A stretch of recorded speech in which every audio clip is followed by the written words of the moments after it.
क्या हुआ इसमें?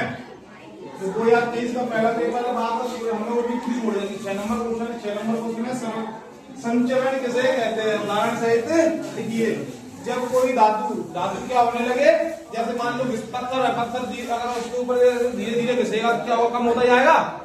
इसी प्रकार से धातु जब अपने आप कम होने लगे तो क्या कहलाएगी, संचरण कहलाएगी। मतलब कुल मिला के जैसे लोहा है, तो लोहा में अगर जंग लग जाए तो क्या होगा, उसका क्या हुआ, खत्म हो जाएगी एक दिन। तो संचरण होगा। कुल मिला के जो धातु है, लोहा आदि प्रकार की धातु है, किसके साथ में मिलेंगी, अम्ल के साथ में। किसके साथ मिलेंगी, अम्ल।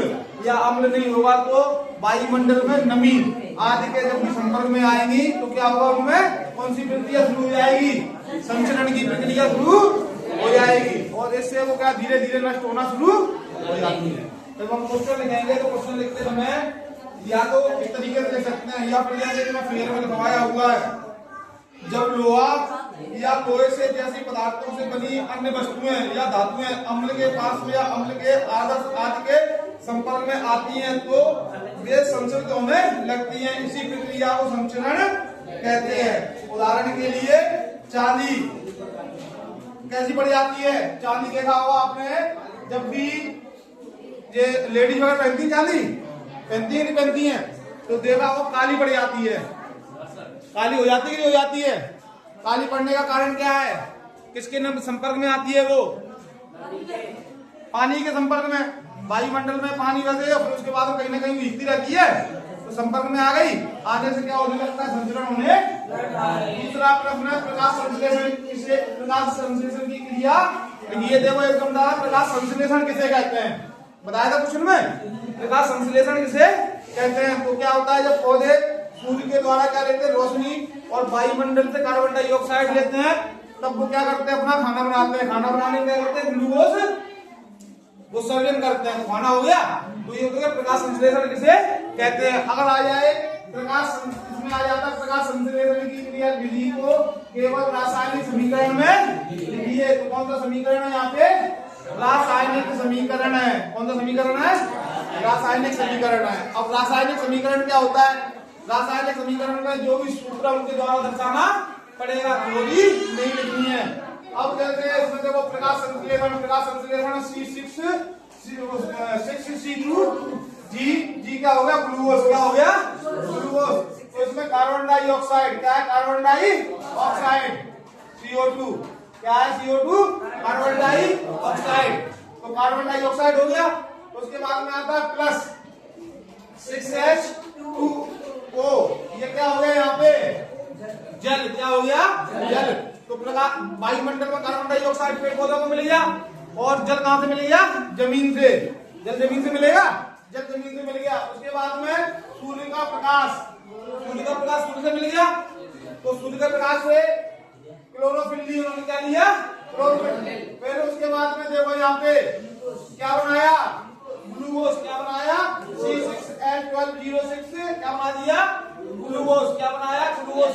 ग्लूकोज बनाने की प्रक्रिया कैसे हुई, वायुमंडल से उन्होंने क्या लिया, कार्बन डाइऑक्साइड का CO2, और सूर्य से रोशनी, उसके बाद में जमीन से जल। इन तीनों को जब मिलाया तो क्या बनाया, क्या उसके अंदर उत्पन्न हुआ, ग्लूकोज। क्या हुआ, खाने में ग्लूकोज। और फिर उन्होंने इस प्रक्रिया को करने के बाद में क्या दिया वापस, O2। क्या दिया, O2, ऑक्सीजन वापस रिलीज कर दी। बात समझ में आ गई। समीकरण, ये समीकरण को याद करना पड़ेगा, समीकरण याद करना पड़ेगा। दूसरा क्वेश्चन है आपका, विषम कोशी पोषण किसे कहते हैं, उदाहरण से समझाइए। पोषण कितने प्रकार के होते हैं, 2 प्रकार के। पोषण कितने प्रकार के होते हैं, 2 प्रकार के। एक होता है स्वपोषी पोषण, एक होता है विषम कोशी पोषण। स्वपोषी पोषण में स्वयं जो पोषण अपना खाना स्वयं बनाते हैं उसे स्वपोषी पोषण कहते हैं। विषम कोशी पोषण होता है जिसमें स्वयं भी बनाते हैं और दूसरे के द्वारा भी बनाया जाता है। विषम का मतलब एक से ज्यादा, तो विषम कोशी पोषण कहलाएगा। अब इसे लिखने के लिए हम लिखेंगे, तब कैसे लिखेंगे, ये देखें। वे जीव जो अपना पोषण स्वयं नहीं बनाते हैं, जो अपने पोषण के लिए अन्य जीव जंतुओं पर निर्भर रहते हैं, ऐसे जीवों को पोषण या विषम कोशी पोषण। जैसे उदाहरण के लिए देखो, पेड़ पौधे स्वयं अपना पोषण बनाते हैं, लेकिन पेड़ पौधों में एक बेल होती है, अमर बेल। अमरबेल होती है वो एक पेड़ के ऊपर चढ़ी रहती है, किसी न किसी पेड़ के ऊपर चढ़ी रहेगी। तो वो खाना स्वयं नहीं बनाती है, खाना किससे लेती है? वो जिस पेड़ के ऊपर रहती है उस पेड़ से खाना लेती है। तो कौन सा पोषण हो गया? विषम पोषी। अब मान लो कि आपका पीपल का पेड़ है, कौन सा खाना बनाएगा? कौन सा खाना बनाएगा वो अपने लिए? स्वपोषी पोषण। और जो दूसरों से बनाएगा वो क्या बनाएगा? उदाहरण के लिए अमरबेल, उदाहरण के लिए। समझ में आ गया? कायिक प्रवर्धन क्या है? कायिक प्रवर्धन क्या है? तो किसी को याद है कायिक प्रवर्धन क्या होता है? क्या है कायिक प्रवर्धन? जवाब सुनाओ, सुना सुना।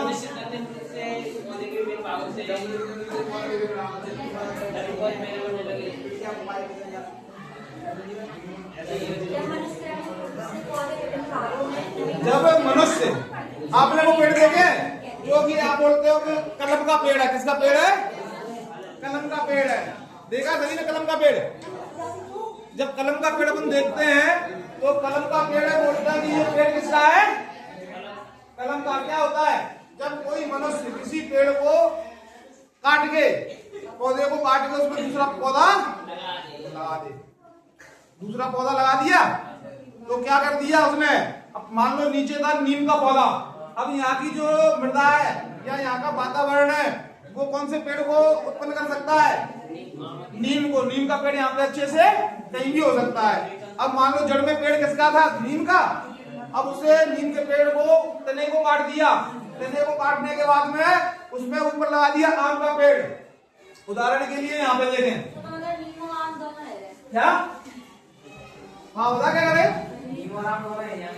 नहीं दोनों, हाँ दोनों भी हो जाएंगे, लेकिन अभी देखो कि मान लेते हैं कि ये पेड़ किसका था? आपका नीम का। नीम का पेड़ है, ये पेड़ आपका नीम का, ये इसकी जड़ें फैली है, फैली जड़ें। अब क्या है कि इस नीम के पेड़ को, जो पेड़ नीम का, इसे यहाँ से काट दिया। कहाँ से काट दिया? काट दिया, इसे काट देते हैं यहाँ से। अब यहाँ से काटने के बाद में इसके ऊपर जो आम का पेड़ है, दूसरी तरफ ये किसका पेड़ है? ये था आम का पेड़।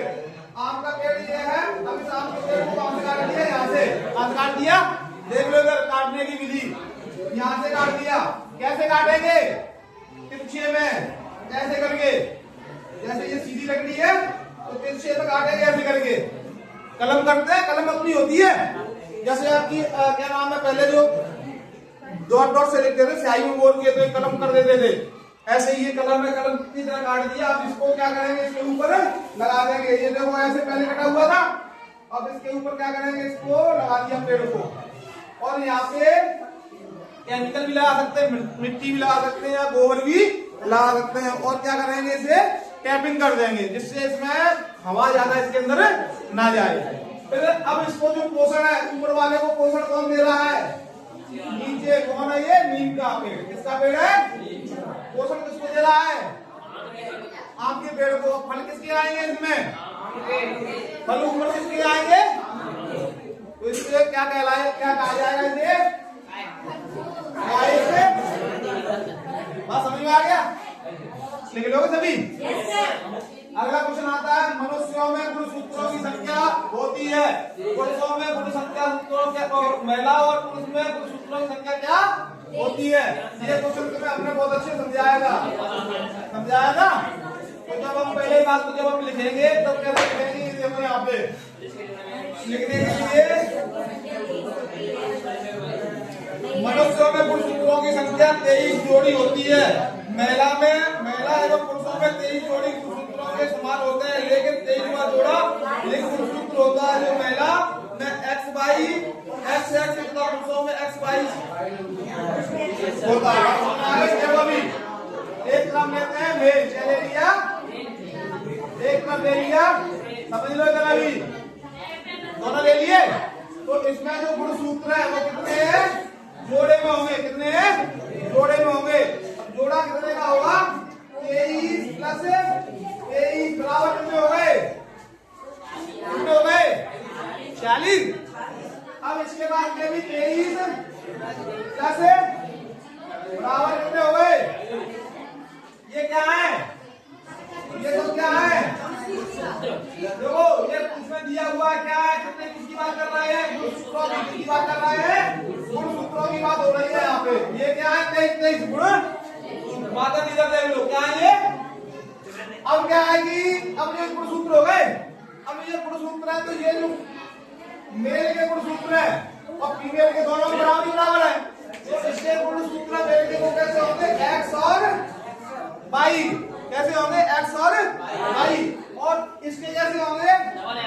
x और x। अब जो संतति, नई संतति पैदा होती है वो कैसे होती है? अब जब नई संतति पैदा होगी तो मान लेते हैं यहाँ से क्या आ गया? x और यहाँ से क्या आ गया? x, तो बराबर क्या हो गए? Double x। जो नई संतति बनेगी मेल बनेगी या फीमेल? फीमेल। क्या बनेगी? फीमेल। क्या बन जाएगी?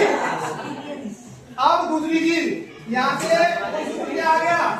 y और यहाँ से तो x ही आएगा। क्या आ गया?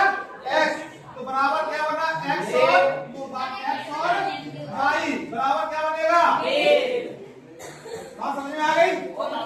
गुणसूत्र समझ में आ गए? बढ़ाए आगे। अगला आता है आपका प्रश्न, अवतल दर्पण के कोई दो अनुप्रयोग लिखिए। तो लेंस यूनिट कार के उत्तल और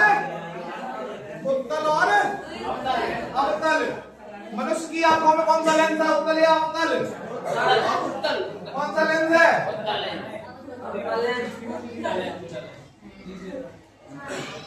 दो प्रकार के लेंस होते हैं, एक होता है अवतल लेंस, दूसरा मनुष्य की आंखों में कौन सा लेंस है? हाँ, कौन सा लेंस है? बोला जाओ। नहीं अवतल है। देखो पहले, सुनो मेरी बात, पहले तो देखो, सोलर भट्टियों में प्रकाश किरणों के केंद्रीय करने हेतु प्रयुक्त किए जाते हैं। आंख, कान, नाक, गला और दांत के परीक्षण करने के लिए चिकित्सक द्वारा प्रयुक्त किए जाते हैं। उन्हें अवतल लेंस, कौन सा लेंस कहते हैं? अब अवतल लेंस और उत्तल लेंस, मनुष्य की आंखों में कौन सा लेंस है? कल मालूम करके आना। अब लेंस के बाद में जो लेंस के बाहर जो पुतली रहती है, इसे क्या बोलते हैं? लेंस है काला काला, इसके बाहर जो पुतली है उसे क्या बोलेंगे? कौन सा लेंस है वो? काइक। क्या एरिया बोलेंगे? काइक। अब देखो, इसे जो प्रश्न मिलेंगे अवतल लेंस, अवतल लेंस किसमें प्रयोग किया जाता है? अरे गाड़ी कहां से आ गई? यहाँ अभी जो मैं बता था, अवतल लेंस कहां प्रयोग किया जाता है? चिकित्सीय उपकरणों में, चिकित्सीय उपकरणों में, जैसे दूरबीन चाचा चिकित्सीय। सोलर भट्टियों में प्रकाश किरणों को केंद्रित करने के लिए, सोलर भट्टियां होती है, सूर्य का प्रकाश यहाँ से आता है। सोलर भट्टियों में प्रकाश की जो किरणें हमको एकत्रित करने के लिए प्रयुक्त होने वाले लेंस को क्या कहेंगे? अवतल लेंस कहेंगे। और उसके बाद में आंख, कान, नाक, गला और दांत के परीक्षण करने के लिए, आंख, नाक, गला और दांत के परीक्षण करने के लिए जिस लेंस का प्रयोग करेंगे वो लेंस कौन सा हुआ? बात समझ में आ गई? उसके बाद में बचा हुआ सब उत्तल लेंस में आ जाएगा। आओ विद्युत धारा को परिभाषित कीजिए। इसका एसआई मानक क्या? एसआई मानक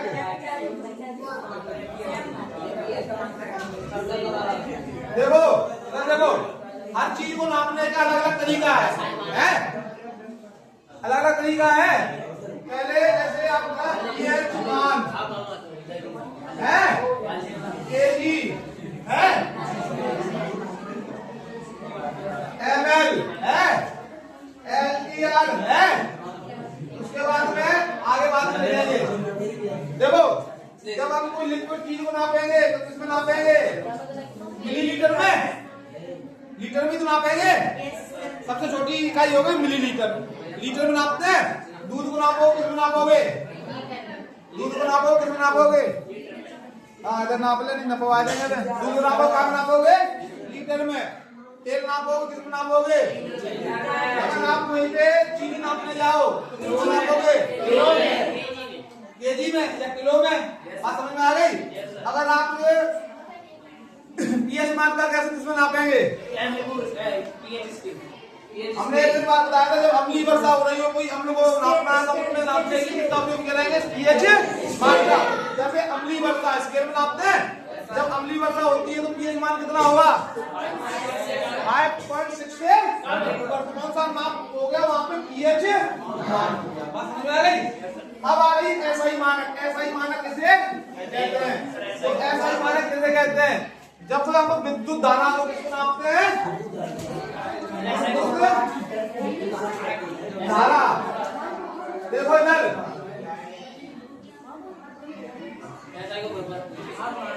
एक दिन हमने तुम्हें दिखाया था, जाके विद्युत दिखाई थी विद्युत।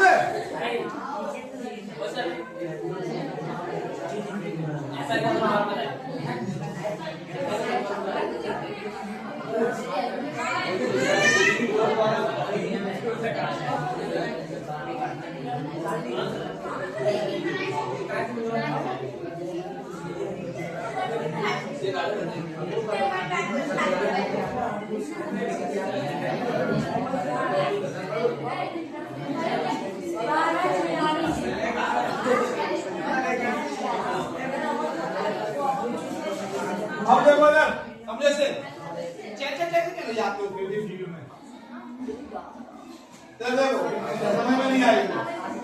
रट लोगे, रटने से कुछ नहीं होने वाला है। रट के ना पास हो जाओ, बाकी बात समझ में नहीं आएगा। जब भी हम इसे नापेंगे तो नापने के लिए, जब देखो लाइट क्या होती है, बहती है। लाइट क्या होती है, बहती है। तो ये किसमें बहती है, तारों में। इस प्रकार से तारों में बह के आ रही है। तो सबसे पहले जो लाइट मान लेते हैं, अब अंबा गए हो तो बड़ी लाइन देखी है, तो कितने की 33,000 वोल्टेज बोल लेते हैं, ठीक है। किलोवाट कैसे नापते हैं, किलो वाट से। तो डी लिख देते हैं अकेला, तो कितना होगी 33,000 किलो। समझ में आ गई? अब वहां से आ गई आपकी फिटर पे। कहां पे फिटर? आपका रेड पे है। तो वहां पे जो लाइन आई है वो कितने पे आई, 11,000 वाट की मान लेते हैं। कितने की आई है, 11,000 वाट की आई है। अब 11,000 वाट की जो आपकी यहाँ पे आ रही है, लाइट जा रही है, तो कितने वाट की आ रही है, यहाँ से लेके यहाँ पे आ गई, यहाँ पे आ गई है, जीपीएस पे आ गई। कितने वाट पे आई, 11,000 वाट पे। कितने पे आई है, 11,000 वोल्टेज। कितनी वोल्टेज है, 11,000 वोल्टेज। अब ये 11,000 वोल्टेज है, तो 11,000 वोल्टेज जहाँ पे 11,000 वोल्टेज सीधे घर पे ले आओगे तो कोई उपकरण चला पाओगे क्या, नहीं चला पाओगे। तो हम क्या करेंगे, इसे ट्रांसफार्मर में देंगे। किसको देंगे, ट्रांसफार्मर में देंगे पहले। अब ट्रांसफार्मर क्या करेगा, ट्रांसफार्मर इसको क्या करेगा, कन्वर्ट कर देगा। इसकी पावर है, जो रफ्तार है, रफ्तार को क्या करेगा, धीमी कर देगा। अब जब आप धीमी करेगा तो 11,000 से कितनी निकाल के देगा हमें, कितनी देगा, 400 वोल्टेज। अब 400 ही क्यों, 400 इसलिए कि भारत में हर किसी का अलग अलग मानक होता है। जैसे भारत में जो जितने भी घरेलू उपकरण है वो सभी 400 और 400 से नीचे वोल्टेज पे चलते हैं। जैसे आपकी टीवी कितने वोल्टेज पे चलती है, लगभग 400 वोल्टेज पे, 250 से और 400 के बीच में चलेगी, चलती है, चलती है। और इसी प्रकार से आप जो भी आप ले लो, वॉशिंग मशीन वगैरह सब कितने भी चलती है, 250 से लेके कितना वोल्टेज हो गए, 400 वोल्टेज। अब 400 ये क्या हो गई, इसकी रफ्तार वोल्टेज हो गई। अब जब इसे नापोगे तो नापने के लिए क्या, किसमें नापोगे, टीआई मानक क्या होगा, एसआई मानक क्या होगा, एम्पियर। क्या होगा, एम्पियर। जैसे अब ये नापेंगे, जीपीएस में क्या लगा दिया, मीटर। क्या लगा दिया, मीटर। मीटर में जो रीडिंग आ रही है वो किसकी आएगी, मीटर में जो रीडिंग आएगी बिजली की, आपने कितनी खपत की है, किसकी आएगी, एम्पियर की। अरे उसमें किसमें नापोगे उसे, केजी में नाप रहे थे, किसमें नापेंगे। तो एसआई मानक क्या होगा, विद्युत का एसआई मानक क्या हो गया, एम्पियर हो गया, मीटर, एम्पियर या समझ में आ गई। अगला आते हैं सर्वहारी किसे कहते हैं, चलो सुनाओ कोई भी, सर्वहारी किसे कहते हैं, सर्वहारी किसे कहते हैं, सुनाओ। हाँ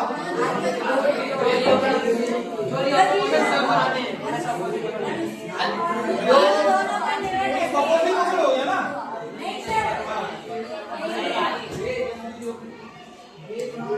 सर्वहारी किसे कहते हैं, सुना भी। वे जीव जो अपने पोषण के लिए किसी जीव जंतु और पेड़ पौधों दोनों पर निर्भर होते हैं, सर्वहारी कहलाते हैं। देखो सर्वहारी का मतलब क्या हुआ,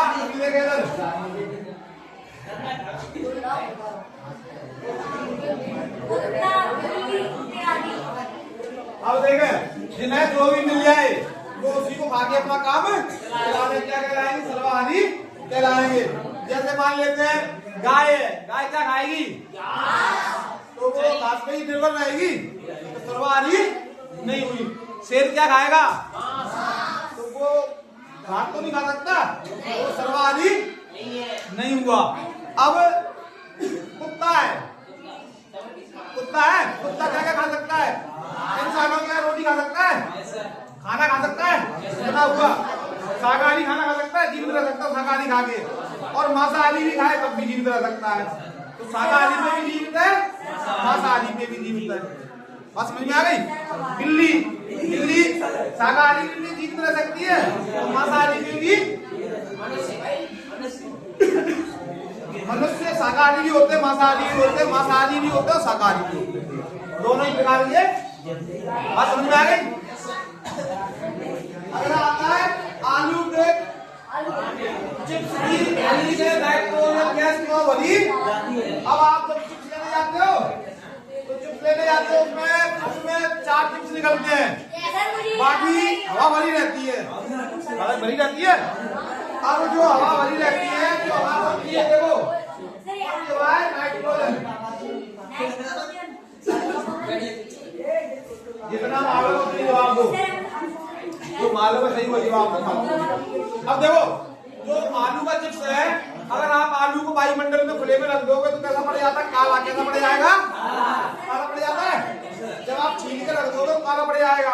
अब इसी प्रकार को चिप्स को रख दोगे, चिप्स में नमी आ जाएगी, मुलायम हो जाएगा। चिप्स कैसा हो जाएगा, मुलायम। वो सेकने के बाद में आपको खुले में रख दो, देखना 2-3 दिन के बाद कैसा पड़ जाएगा, मुलायम पड़ जाएगा, पड़ जाएगा। तो वायुमंडल में किसके संपर्क में आ गया, नमी के संपर्क में आ गया, आपके ना चाहते हुए भी आ गया। अब क्या करेंगे, वायुमंडल में नमी से बचाने के लिए, जब चिप्स को नमी से बचाना है, चिप्स को नमी से बचाना है, तो हम क्या करते हैं, पन्नी के अंदर क्या करते हैं, नाइट्रोजन गैस भर देते हैं। नाइट्रोजन गैस क्या करती है, उसे जो वायुमंडल में जितनी भी नमी है या और प्रकार की जो भी कुछ है हवा वगैरह, वो उसके अंदर नहीं प्रवेश कर पाती है, और वायुमंडल में चिप्स के साथ में किसी का क्या होता है, संपर्क नहीं होता है। इसलिए चिप्स जैसे कुरकुरे निकलते कड़कड़ बोलते रहते हैं, तो कुरकुरे रहने का उनका यही कारण है कि उनके अंदर वो नाइट्रोजन गैस भरी हुई है। और वो नाइट्रोजन गैस किसकी भरता है, उसका कारण क्या है, क्या कारण है, चिप्स को किससे बचाने के लिए, चिप्स को किससे बचाने के लिए, नमी आदि से बचाने के लिए भरते हैं। तो से जब लिखेंगे, लिखने में आलू के चिप्स तेल से तले हुए होते हैं, तेल से तलते हैं, तेल से भी तल सकते हैं और रेत में भी तल सकते हैं, तेल से भी तल सकते हैं और रेत में भी तल सकते हैं। जो वायु ऑक्सीजन के संपर्क में अधिक समय तक रहने पर अवक्षेप होकर अपना स्वाद एवं रंग बदलकर रंग बदली कर देते हैं। जब वो वायु के और वायुमंडल के उसमें आवाज नहीं, जब वो वायुमंडल में किसी नमी के हवा में संपर्क में आएंगे तो उनका स्वाद कैसा हो जाएगा, बदली और मुलायम हो जाएंगे और रंग भी बदली हो जाता है उनका। तो इन सभी क्रियाओं से बचाने के लिए नाइट्रोजन गैस भरी जाती है। बात समझ में आ गई, हो गया ये क्वेश्चन। अब एक अच्छा देखो, स्वच्छ आकाश का रंग नीला क्यों दिखाई देता है। तो पहले अभी आवाज नहीं करेगा, पहले ये बताएं जो आपका आकाश है, आकाश का रंग कैसा है, आकाश का रंग कैसा है, तो उसमें क्या दिखाई दिया, आकाश का रंग नीला। अगर आप देखो, जब आप आकाश को देखोगे तो आकाश आपको कैसे दिखाई देगा, नीला क्यों दिखाई देता है। मान लेते हैं ये पृथ्वी है, ये क्या है, वो एक कहानी सुनिए, होता चुना बाल्य घना, और उसमें कुछ ऐसे बैठे हुए हैं कि वो मालूम तो कुछ नहीं हुई किए जा रहा है, बात सही है तो उसका आंसर देना, जो सही आंसर है उसको आंसर दो, गलत आंसर उनको देना है गलत आंसर। तो जो गलत, जो अभी क्या हुई, पृथ्वी हो गई आपकी। अब पृथ्वी पे जो इसका आवरण है, ये क्या इसका आवरण, मान लेते हैं आवरण अब 32 किलोमीटर ले लेते हैं उदाहरण के लिए, कितना ले लिया। अब इसके आवरण में क्या भरा हुआ है, विभिन्न प्रकार की गैसें, विभिन्न प्रकार की जैसे कार्बन डाइऑक्साइड, ऑक्सीजन, उसके बाद धूल मिट्टी के कण, धूल मिट्टी के जो धूल मिट्टी उड़ रही ऊपर यहाँ जमा हो रही है और ये सब किसमें वायुमंडल में एकत्रित हो रहा है। अब हमारी जो नजर है वो ऊपर देखेंगे तो हमें कितना ऊपर दिखाई देगा खुला आसमान में। जब भी दिखाई देगा तो जब हमें मान लेते हैं, देखो आप इस बोर्ड को देख रहे हो, बोर्ड के बीच में हाथ आ जाए तो पहले आपको क्या दिखाई देगा? बोर्ड भी दिखाई दे रहा है, पहले हाथ दिखाई देगा फिर वो बोर्ड दिखाई दे रहा है। तो जब भी हम आसमान को देखेंगे तो पहले इसके बीच में भरी हुई चीज हमें क्या दिखाई देंगी? क्या दिखाई देंगी? जो विभिन्न प्रकार की गैस है वो भी दिखाई देंगी, देंगी नहीं देंगी? तो जब हम जमीन से आसमान को देखते हैं तो आसमान कैसा दिखाई देता है? नीला। लेकिन हम जब ऊपर जाके किससे ऊपर कहाँ पे आएंगे? स्पेस से जाएंगे, कहाँ पे आएंगे? अंतरिक्ष में। कहाँ पे पहुंच गए? अंतरिक्ष में। जब अंतरिक्ष से पृथ्वी को देखेंगे तो पूरा पूरा कैसा दिखाई देगा? कैसा दिखाई देगा? आकाश काला। आकाश का रंग कैसा हुआ? आकाश का रंग कैसा है? आकाश का मूलतः रंग कैसा है? लेकिन पृथ्वी पे क्या है? धूल मिट्टी विभिन्न प्रकार की गैसों के कारण हमें नीला दिखाई। बात समझ में आ गई? ऐसा कोई बात समझ में नहीं आई तो अगर हम पृथ्वी से आकाश को देखेंगे तो विभिन्न प्रकार की गैस धूल मिट्टी होने के कारण इसका रंग नीला दिखाई। को अगर हम अंतरिक्ष से देखेंगे तो ये काला दिखाई। इसमें ये क्वेश्चन लगवाया था, ग्रह क्यों नहीं टिमटिमाते और तारे क्यों टिमटिमाते? तो ग्रह पृथ्वी के काफी नजदीक है इसलिए वो नहीं टिमटिमाते और हमें खुली आंखों से स्पष्ट दिखाई देते हैं। और तारे जमीन से प्रकाशों वर्ष दूर, लाखों करोड़ों प्रकाश वर्ष दूर है इसलिए वो हमें सही से नहीं दिखाई देते, टिमटिमाते हुए दिखाई। तो यहाँ तक के क्वेश्चनों में बताओ किसी को कोई समझ में नहीं आया हो? अगर ये इतना तुमने यहाँ पे समझ भी लिया तब भी लिख दोगे, समझ भी लिया तब भी क्या कर दोगे? और तुम्हारा देखो अभी टेस्ट तकरीबन हमारे सभी हो गए होंगे, SST के और साइंस के हो गए सभी। जब SST साइंस के हो गए उसमें याद करने को 50 तो अपना याद करते रहना।